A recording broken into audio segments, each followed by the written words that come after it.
Hello guys, in this video I will show you how to withdraw money from your BlockDag X1 wallet using the 2025 method. So, step 1, open the BlockDag X1 app. Launch the app on your device and log into your account using your credentials.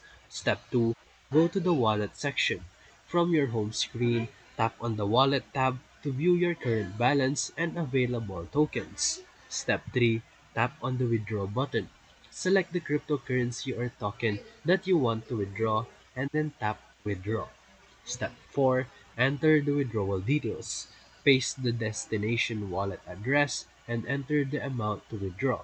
Always double check your address to avoid mistakes. Step 5.